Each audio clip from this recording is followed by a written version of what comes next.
Today on Locked On Pelicans, we're getting hypothetical. What if the Pelicans win the NBA championship this coming season? What has to go right for the team? What does it mean for the future, to ownership, to the landscape of the NBA? And there's a lot of implications there, and we're going to break it all down in today's episode of Locked On Pelicans. Let's go.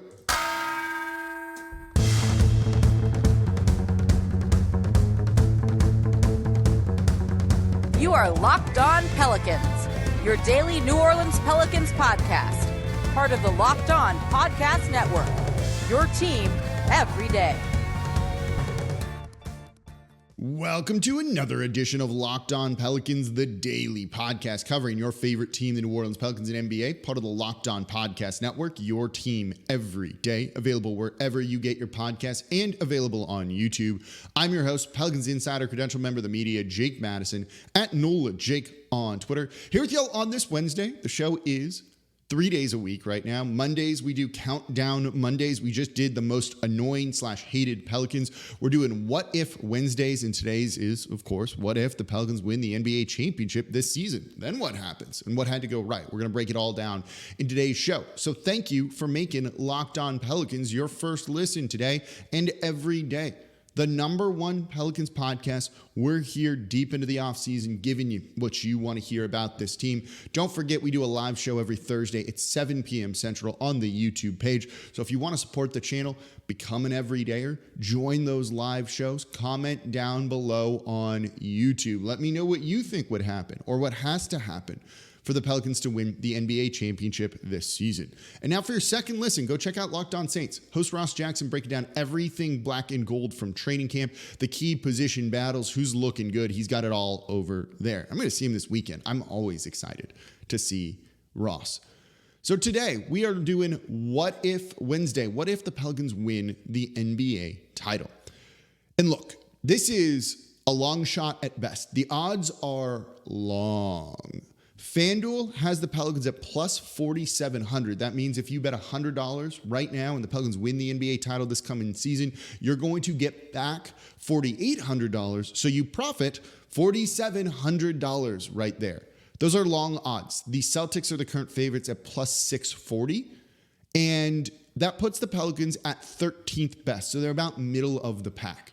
So to go from middle of the pack right now to where they will eventually be if they win the title, you're going to need a lot of luck. And I actually think these odds are a little bit off. And that's probably going to kind of be the theme of Thursday's show, is what the odds makers are getting wrong about the New Orleans Pelicans right now, because I've seen some things out there that I don't agree with. That's going to be kind of the theme of Thursday's live show. But you're going to need luck to go from 13th best plus 4,700 per FanDuel to winning a title. So what is luck mean in this case? And luck in the NBA really comes down to one main thing, right? You know what it is: injuries, health. You know, I look at this from two ways. It means, one, that teams like Denver, Phoenix, the Celtics, Warriors, maybe others, are all dealing with injuries and key injuries during the playoffs that make them less of a threat and kind of derail their chances a little bit. It also means, too, and this is more importantly, and this is where we get excited, the Pelicans stayed healthy. The Pelicans stayed healthy. You hear the excitement in my voice of just thinking that thought.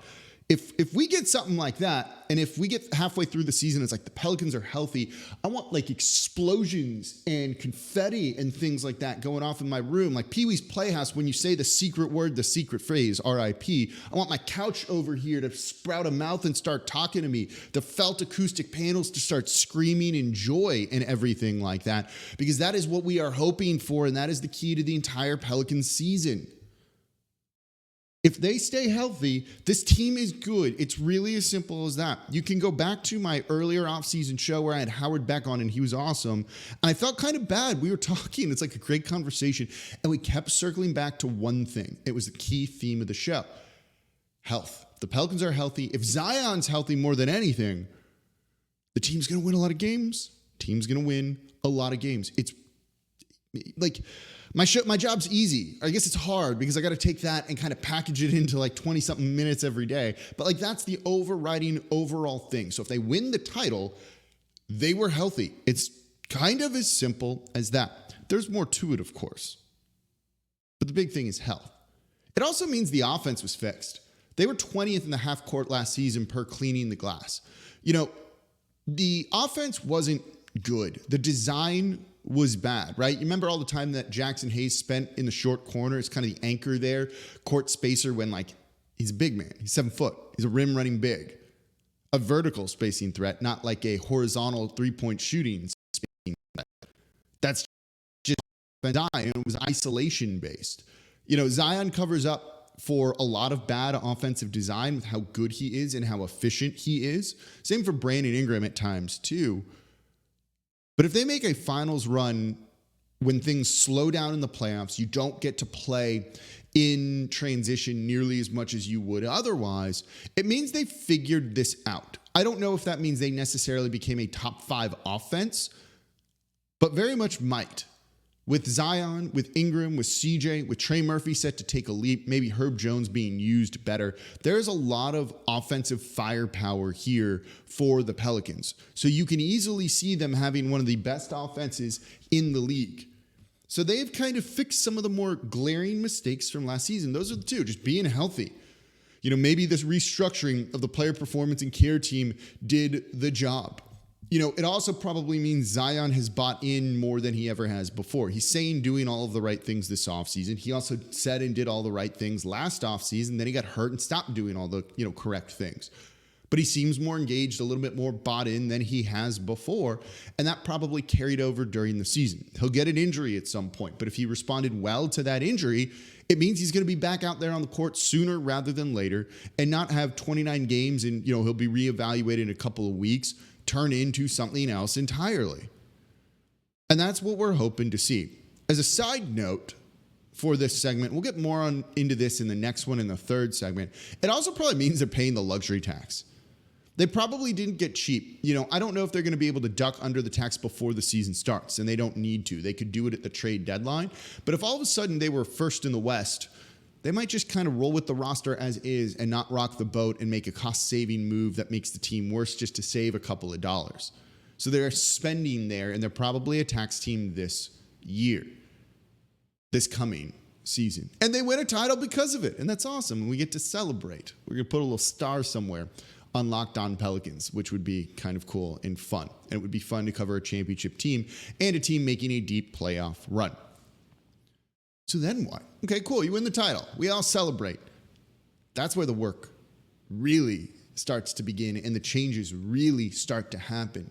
So as excited as you would be about an NBA title, I think there's way more that you would be excited about in the future from that. And let's break that down coming up here next in today's episode of Locked On Pelicans. Before we get to that, though, today's episode of Locked On Pelicans is brought to you by Ibotta, like on the Pelicans jerseys. Picking up burgers and hot dogs for a summer barbecue, you're already doing it, so why not get cash back for it with Ibotta? Ibotta gives you cash back on hundreds of grocery items, from produce to personal care to pantry goods, so you can make sure you're beating inflation no matter what you're purchasing. Either link your loyalty account or upload your receipt after you shop and get your cash back. It's that easy.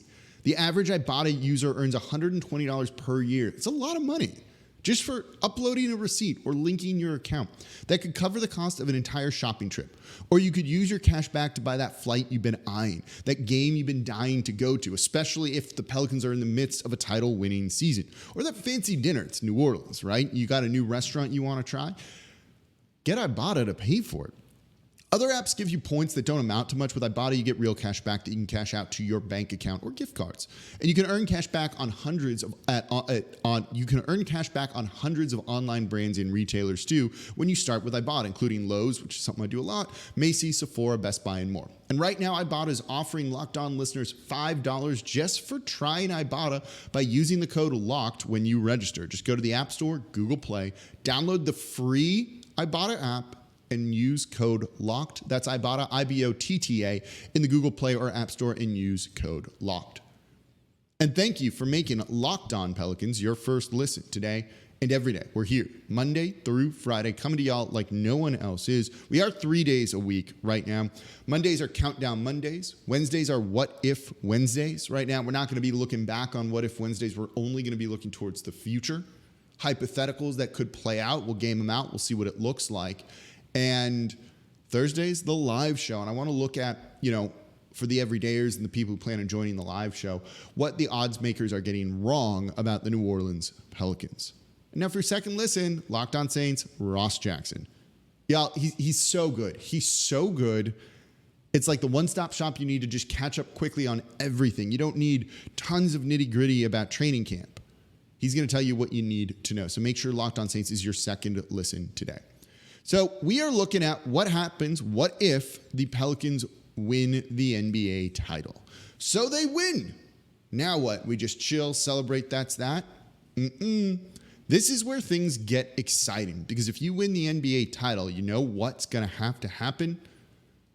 Ownership has to go all in on this team with money, resources, everything, big time.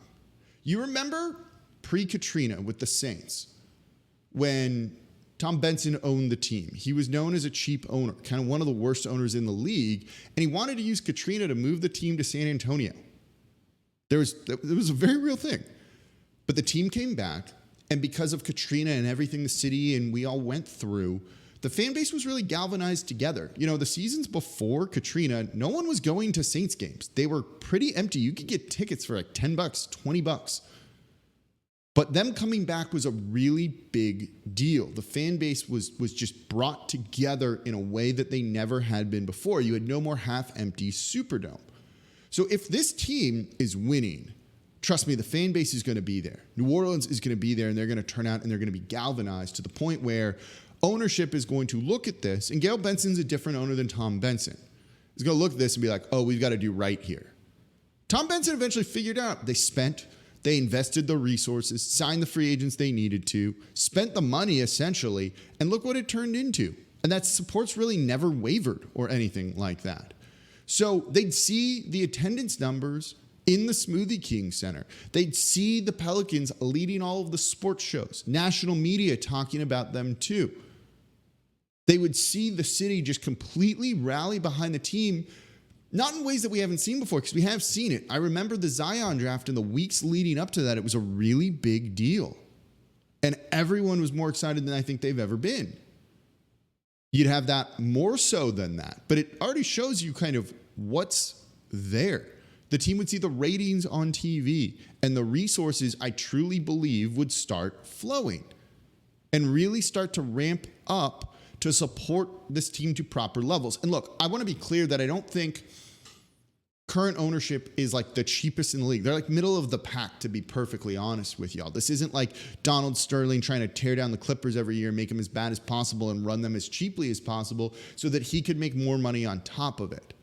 They're just not one of the most spendy owners in the league, and it's fine. Middle of the pack isn't a bad thing. But all of a sudden, I think you would really start to see the support from them go up even further. And look, they're spending millions of dollars this offseason renovating and changing things. But you'd see maybe them bring the TV broadcast in-house, take ownership over that themselves. You'd see probably new and innovative coverage around the team too, to give you what you are all desiring. I believe tires would really start to be kicked on a new stadium. I don't know if that's actually going to end up happening or not. We've talked about it a lot here, but I'm not entirely sure you'd get the support from the city to do it, and you would need a lot of money from ownership to maybe get this done. Are they willing to spend that or not? It's a big question. You win a title, they're going to look at building a new stadium. It's really as simple as that, or a significant renovation of the Smoothie King Center to the point where it's also basically at that point just like a new arena. If anything, this just forces ownership to treat this team in the way that they should be. You can't just tear down a team that won a title. They'd be vilified, right? You win a title, and now we're going to trade away CJ McCollum because we need to duck under the luxury tax because, whoa, that was expensive. Never mind the extra playoff revenue and stuff that we got. Look, it was over the luxury tax. We don't like that. We're going to be cheap now. They're not going to do that. they would be killed. I would kill them on this show, right? You can't do that. They'd be villains for the future. So they'd pay the luxury tax the year they won the title, and they'd probably pay the luxury tax the next year. Now you're getting into the repeater tax, which can be punitive for small market teams. But you as a fan would be getting everything you wanted. When you got the title, that's great. But now it feels like the next couple of years, you're going to be entering in a golden age of content, of coverage, seeing a new arena built that you want to go to, and everything with that. And paying the luxury tax, I think, is the biggest one out of all of that because they're going to need to, because they're going to be a destination. Players are going to want to come to New Orleans if this is the case, if they win that title. I'll explain what that means and what it looks like for the rest of the league as a whole, if that's the case, coming up here next in today's episode of Locked On Pelicans. And thank you for making Locked On Pelicans your first listen today and every day. We're here Monday through Friday, Monday, Wednesday, Thursday night right now in the deep off season, covering the team like no one else is, the #1 Pelicans podcast. If you want to support Locked On Pelicans, become an everydayer. We're part of the Locked On Podcast Network. It's your team every day. We'll get back to 5 days a week in a month or so, maybe a little bit longer than that. Give myself a little bit to recharge. These shows are kind of fun to do as well. We'll have another countdown show on Monday, your top Pelicans killers, kind of random players that always do well against New Orleans and cause them to lose. Who are those guys? And they're awful, and I hate them. And we'll break down who some of the biggest ones are on the show, give you a list there. I'm curious what the names you've got are. And if you want to tell me your top 5 most hated / annoying Pelicans, go watch the show we did on Monday, because that was a fun one as well. And then join the live show Thursday at 7 p.m. Central. What are odds makers getting wrong about the New Orleans Pelicans? We'll also have some FIBA coverage and everything like that in here, as well as Ingram and others are playing. And there's a lot to talk about. It's the off season and there's still plenty. It's great. I love it. I love chatting here with y'all. So today, what if the Pelicans win the NBA title? Cool. We got a title. We can celebrate. It's awesome. We feel good. We'll have all the merch, right? And then it forces ownership to buy into this team in a way that they never, ever have before. That's a great thing. But it also is going to mean ownership has to, because you become a destination. Veteran free agents that are willing to take cheaper deals to go chase a ring probably would come to New Orleans. They see an opportunity. Yes, winning a title would have taken some luck, but now you need more depth. You're going to need more support, and teams are gunning for you. But when people see, oh, Zion's healthy, he just played a full season, 70-something games, let's say. Brandon Ingram, 70 games. Oh, those guys are good. CJ's there. I like CJ. They're all these free agents are going to want to come to New Orleans. And you get them on veteran minimum deals because that's all they're really going to have to spend at that point in time. So you're adding depth in the cheapest and most efficient way possible. When guys get bought out in the middle of the season, the Pelicans can have a roster spot open, so you save a little bit of money there, to add one of those guys for a stretch run. So now your one NBA title is looking, I don't want to say it could be a dynasty, because I don't know if dynasties are necessarily going to exist in the NBA anymore with the new collective bargaining agreement. But it looks like you could win 2 in 3 years. Maybe that's a dynasty, a mini dynasty, but that all of a sudden becomes a possibility. You become players in free agency in a way they never have been before. Ever. That's massive. Think about that. Free agency covering that here isn't the most fun thing, because there's not much to do. There's just not much that to do. I do a lot of shows on, this is behind the scenes stuff. I do a lot of shows on could they sign this guy? Could they do this? And y'all want to hear that, so I want to talk about it for you. When the reality of them signing any of those guys is near zero. They just haven't been good enough to be a draw.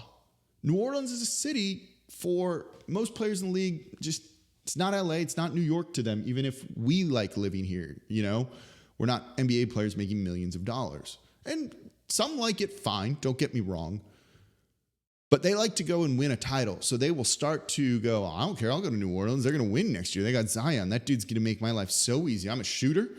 I'm going to be standing on the 3-point line, getting wide open threes all the time. I can hit a couple of big shots, make myself some more money, and get that ring that I've been hoping for my whole career. I'll do that. Look at how many players have gone to like Golden State on a vet minimum deal. Shoot, it was David West even did it. Former New Orleans great. When we do that countdown show, greatest Pelicans, greatest Hornets, greatest like New Orleans basketball players in franchise history, which does not include the Jazz, then he's going to be on that list. You know that for sure. And he went ring chasing, and that's okay. That's a wonderful thing. Go do that. And New Orleans gets to be that spot when guys get bought out. They're going to want to come to New Orleans. And then get this. I still think this is a little bit of a long shot because then the team gets really expensive and there's collective bargaining agreement, like restrictions, stuff like that might really kind of prevent some of these from actually being realistic options for the New Orleans Pelicans. Lillard wants out. To Miami Heat because they're a title contender. And it's Miami. But if they weren't a title contender, he wouldn't want to go. He wouldn't want to go there at all. So he wants to go to a competitive team. Well, next time a superstar wants out, if New Orleans just won the title, they might want to go here. You never hear this. You never hear superstar player wants out and New Orleans is on his list. Anthony Davis's list was supposedly every team other than the Pelicans, right? Which was not true. It was one team. But you might get on these players' lists. You might be the trade destination they want to go to because they want to team up with Zion, because they want to team up with Brandon Ingram. I want that for New Orleans. Winning a title, getting that luck. You know, you look at the Miami Heat this past year. It was a bit of a fluke on the finals run that they made. And they probably weren't the most, they weren't the most competitive matchup for the Denver Nuggets. That was obvious. It was a fluke. But now Damian Lillard wants to go there. Other players have wanted to go there. You know, again, part of it is Miami, but it's also, hey, they made a finals run. They had some luck, and look what you could do there. You could win a title. That's what a lot of players want. New Orleans wins one, gets some luck, even if it's like a cheap title, saying everyone in the West other than the Pelicans was hurt, and they just kind of cruise on through, get to the finals and win. I don't care. Take the title and then take everything that comes after that and keep trying to go on winning because you'll have the opportunity to do that.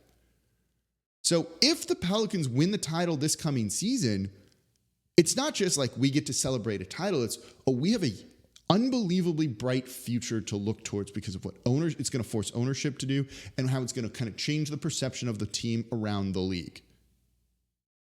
Winning fuels more winning very often. And that's exactly what the Pelicans need. It's a long shot, plus 4,700 according to FanDuel. But it's kind of fun to dream, isn't it? Let me know what you think will happen if the Pelicans win the NBA title in the comments down below on YouTube. And that's going to do it for this episode of Locked On Pelicans, part of the Locked On Podcast Network, your team every day. As always, I'm your host, Jake Madison, at NOLA Jake on Twitter. If you're an everydayer, I love you. If you're not an everydayer, become an everydayer. And we'll have the live show Thursday at 7 p.m. Central. And I'll see y'all next time.